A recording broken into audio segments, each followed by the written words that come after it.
Now, it's no use crying over what is happening in other parts of the world. We must work together to create a single market. I will give you just 2 or 3 examples.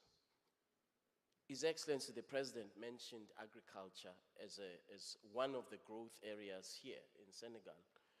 And the vision of the government here can be modeled actually throughout the continent. Our continent imports over $50 billion worth of rice, soya, maize annually. And yet you have maize in Zimbabwe. You have maize in Ethiopia and other crops that are on the continent. But the fragmentation that ensued since 1960 constrains our ability to create a single market for food production in Africa. Why are we importing grains from other parts of the world when they are here? The second example that I will give you is in the area of pharmaceuticals. In 2019, we imported, as a continent, before COVID, we imported $20 billion worth of pharmaceutical products.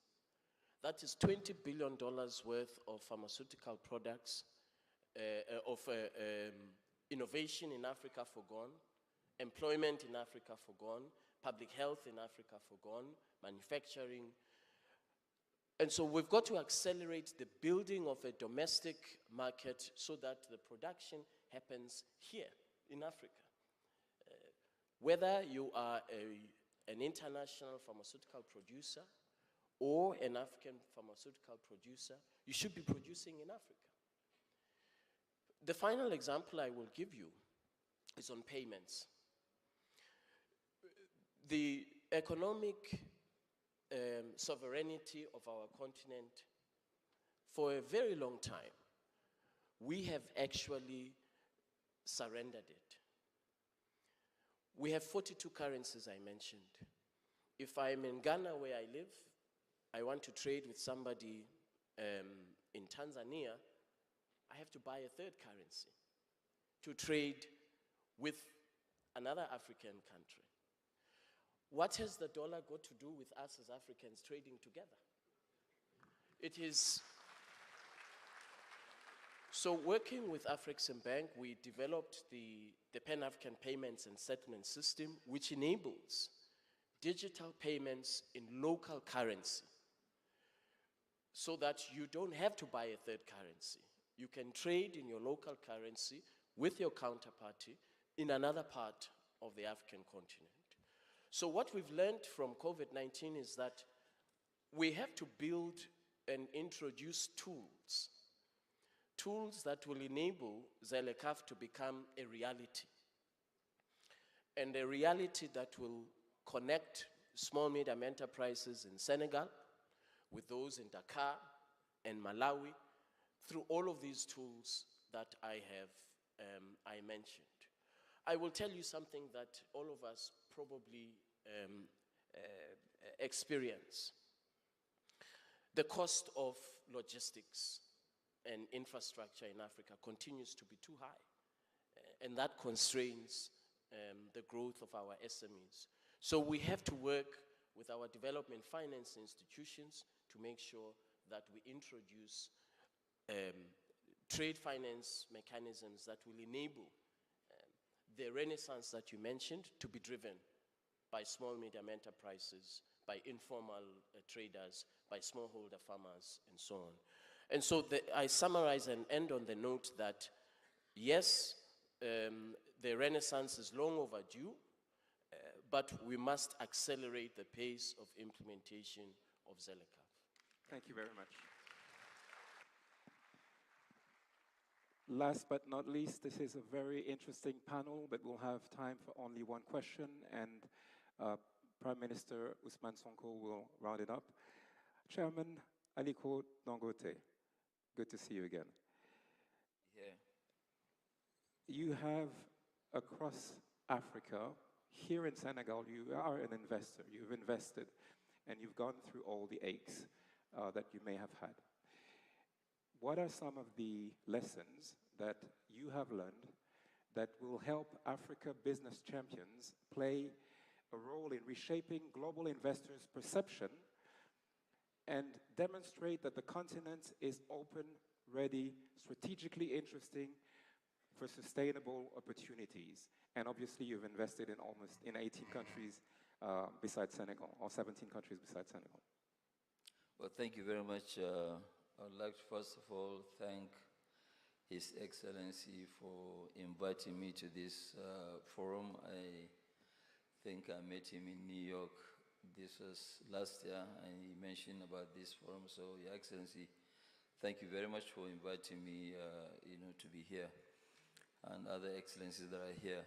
I think one of the issues that we need to look at about, you mentioned about African, economic champions. We must invest in our continent. The issue is that we're making big mistake by always looking for foreign investors. Foreign investors will only come when domestic investors invest.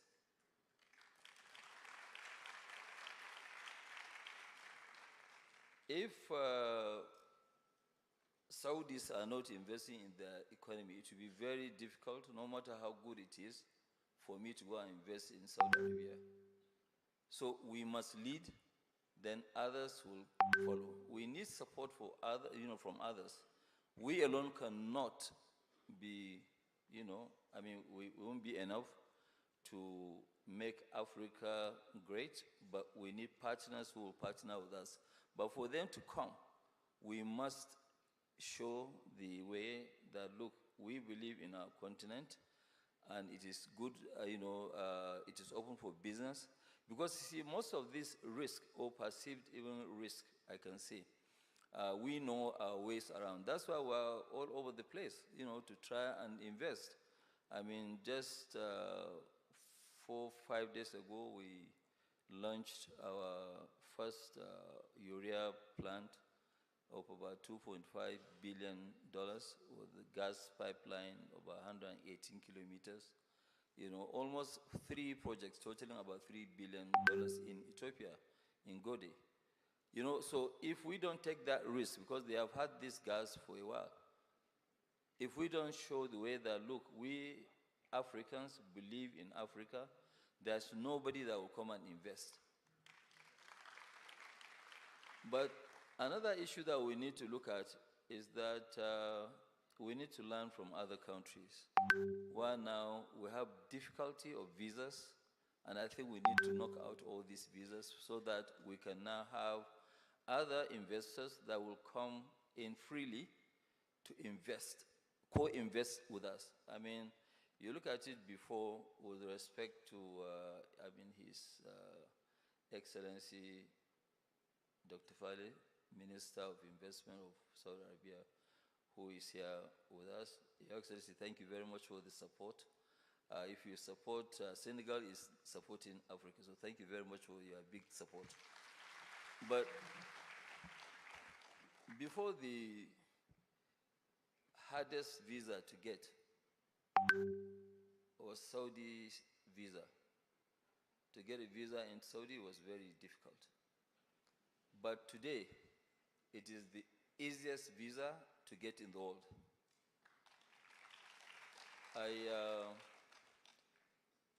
Because of all this traveling in Africa for the first time, I said, okay, fine, let me take another passport. So I went to Saudi, and I thought I had a valid visa. But when I got in there, I realized that my visa had already expired. But because I had a British visa, they gave me instantly, within 7 minutes, 1-year visa, because I have a British visa. That's what we need to do. We need to open up. If today you go to, I go to Umrah, I go Saudi most of the time, for religious reasons. But if you go to Mecca or Medina, it's 100% full. There's no low season anymore. So they have opened up the economy. Well, that's what we need to do in Africa. But in Africa, it's very difficult. we need to make sure that we knock off all these issues about visas, free movement of goods and services. I mean, even traveling is very, very expensive. Like what my brother here said, that to travel now between Lome to Ghana, 21 minutes, you pay $600. Then how do you move? How do you transact? And then now to come to, maybe to go to Mali, I might have to either go to Lome. If there's no seat, I have to go to Paris, then go to Mali. It doesn't make sense. We need to really open up. There are a lot of opportunities, but these opportunities, they are there on the ground unless you have people who are ready to risk their capital. So we need to look at establishing very strong banking institutions. We need to look at manufacturing, we need to look at agriculture, and then the ICT.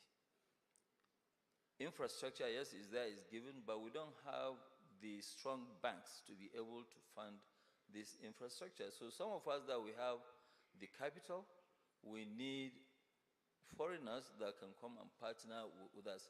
No foreigner will come and invest in Africa, maybe Chinese, but no foreigners will come and invest unless we show the way.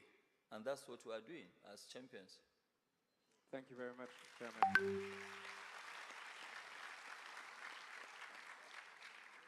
And I know, Excellency, Mr. Prime Minister, vous parlez l'anglais également, mais je vous laisse le mot de conclusion pour faire la synthèse de notre panel. Merci, Monsieur le modérateur. Je pense que la principale préoccupation qui a été exprimée ici tourne autour d'une notion de plus en plus chère à tous les Africains, c'est celle de la souveraineté, qui n'est pas exclusive en réalité. Il ne faut pas l'entendre comme ça. Aujourd'hui, nous sommes dans un forum pour attirer des investisseurs, les inciter à s'intéresser à l'Afrique, de manière générale au Sénégal. Porte de sortie, jadis, comme disait mon homologue, et porte d'entrée, nous l'espérons. Et dans notre conception, nous n'avons jamais conçu le Sénégal comme un îlot. Quand on parle du Sénégal et partout où on va, c'est comme on parle du Sénégal comme d'une plateforme dans un cadre intégré, sous-régional et africain, puisque nous parlons de ZLECAf de plus en plus, et indépendamment des processus politiques. Et c'est pourquoi je me réjouis de la présence ici de mes homologues du Burkina et du Niger. Ça, c'est les processus politiques. Mais nous avons des destins liés. Et quel que soit l'aboutissement, une confédération de l'AES, nous continuerons de manière bilatérale et comme dans un cadre plus large, à travailler comme si de rien n'était avec nos frères des autres pays. Et nous concevons le Sénégal comme un continuum pour toute l'Afrique, pour l'Afrique de l'Ouest en particulier. Et c'est pourquoi nous voulons rassurer. Le débat souverainiste qui se pose en Afrique, c'est par rapport à une histoire qui a été longue, que nous vivons de manière variée selon les partenaires, mais qu'aujourd'hui les Africains ont pris conscience que, comme je l'ai dit tout à l'heure, c'est les mêmes méthodes qui ont produit des résultats partout ailleurs qu'il faut appliquer en Afrique. Nous ne sommes pas en train de réinventer nous. Et sous ce chapitre, je pense que la gouvernance, elle doit d'abord se recentrer sur nos propres capacités endogènes. Pourquoi au Sénégal, quand on a fait les constats qui ont été faits après les audits sur les finances publiques, avant toute autre préoccupation, nous avons lancé un plan de redressement économique et social, qui est un plan endogène à plus de 90%, par des réformes fiscales non asphyxiantes, qui ne créent pas de surcharge fiscale, mais qui vont chercher des niches fiscales, qui nous permettent aujourd'hui, valablement, de nous projeter sur quasiment 6 000 milliards sur les 3 ans de recettes additionnelles, mais qui seront orientés en complémentarité avec ce qu'on peut faire avec le secteur privé, vers des investissements productifs, vers la relance des grands chantiers chers au président de la République pour ce mandat-ci. Cela est extrêmement important. Ensuite, nous avons beaucoup parlé des ressources, effectivement. L'Afrique en est vraiment bien dotée. Mais jusqu'à présent, ça n'a pas beaucoup produit. Et ces ressources-là, il est important. Est-il admissible que le Sénégal et son voisin, la Mauritanie, découvrent du gaz et que ce gaz ne profite pas à notre transformation industrielle avant toute autre chose. Ce n'est pas normal. Et si on est dans ce schéma, nous devons prendre nos responsabilités pour corriger ce qui doit être, ce qui doit l'être. C'est extrêmement important. Et c'est pourquoi aujourd'hui, je veux rassurer aussi les investisseurs. Nous voulons un partenariat beaucoup plus équilibré, gagnant-gagnant. Le schéma jusqu'à présent qui a été expérimenté, quand vous voyez le cas du Sénégal, depuis qu'on a constaté avec l'audit une part importante de dette qui n'a pas été révélée, le débat à l'interne, alimenté par malheureusement de la propagande médiatique, c'est comme si le sort du Sénégal dépendait de l'extérieur et particulièrement du Fonds monétaire international, ce qui n'est pas le cas en réalité. Ce partenariat est extrêmement important, mais le sort du Sénégal va dépendre d'abord du peuple sénégalais lui-même.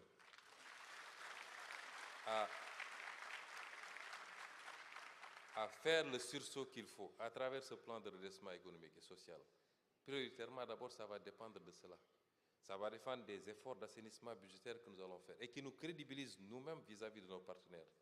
Ça va dépendre certainement du réexamen d'un certain nombre de facteurs, notamment intégrer ce qui doit l'être en termes budgétaires pour avoir la réalité qu'il faut. Et ça dépendra en définitive, en dernier ressort, de ce qu'on pourra avoir comme accord avec des institutions comme le FMI, qui ne règlent pas notre problème. Ce n'est pas un accord de 1,8 milliard de dollars avec le FMI qui règle les problèmes budgétaires du Sénégal, mais c'est peut-être